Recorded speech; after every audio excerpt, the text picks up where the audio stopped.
আসসালামু আলাইকুম, সবাই কেমন আছেন? আলহামদুলিল্লাহ আমি ভালো আছি। স্বর্ণাজ কুকিং অ্যান্ড ব্লগে সবাইকে স্বাগতম।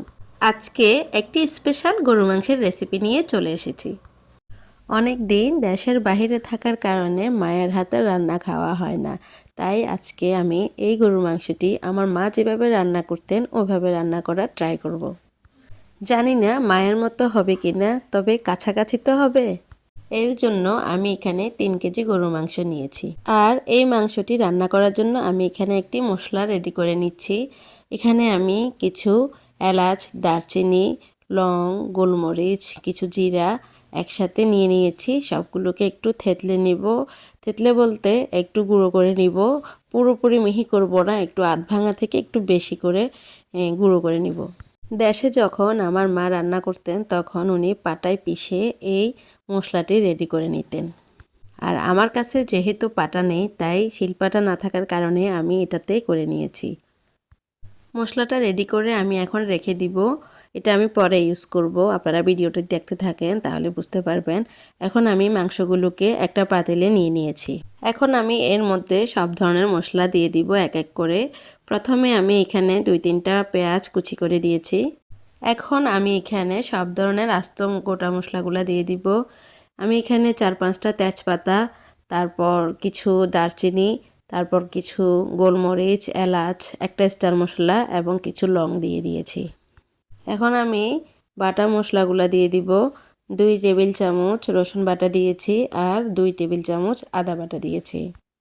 এখন আমি এখানে 3 চায়ের চামচ হলুদের গুঁড়া, 2 চায়ের চামচ গুঁড়া মরিচ এবং 2 চায়ের চামচ জিরা ধনিয়া একসাথে দিয়েছি। সাথে আমি এখানে এক্সট্রা আবার 1 চামচ জিরার গুঁড়া, সাথে প্রায় 1 চামচের মতো গরম মশলার গুঁড়া দিয়েছি আর 2 চামচ লবণ। সাথে দিয়েছি আমি এখানে অলিভ অয়েল তেল আর একটু সরিষার তেল। আপনারা চাইলে এখানে সয়াবিন তেলও ইউজ করতে পারেন। আমি যেহেতু ইতালিতে অলিভ অয়েল তেলটাই ইউজ করি, সেজন্য আমি এখানে অলিভ অয়েল তেলটাই ইউজ করেছি। আপনারা চাইলে শুধু সরিষার তেল দিয়েও রান্না করতে পারেন, অথবা সয়াবিন তেল দিয়েও রান্না করতে পারবেন। এখন আমি সবগুলো মশলা মাংসের সাথে ভালো করে মাখিয়ে নেব। এই মাংসটা যত ভালো করে মাখানো হবে, মাংস রান্নাটা অনেক মজা হবে। এখন আমি 5-6টা কাঁচামরিচ দিয়ে দিয়েছি আর একটা ঢাকনা দিয়ে আমি এখন চুলায় বসিয়ে দিয়েছি। এখন আমি চুলার হিটটা খুব হাই হিটে দিয়েছি, যাতে পাতিলটা তাড়াতাড়ি গরম হয়ে যায় এবং মাংসগুলো তাড়াতাড়ি বলক এসে যায়। এই তো আমি এখন ঢাকনা উঠিয়ে আবার একটু মাংসগুলোকে নেড়ে চেড়ে দিয়েছি। এইভাবে ঢাকনা দিয়ে আমি 10-15 মিনিট ভালো করে এটাকে সিদ্ধ করে নিব।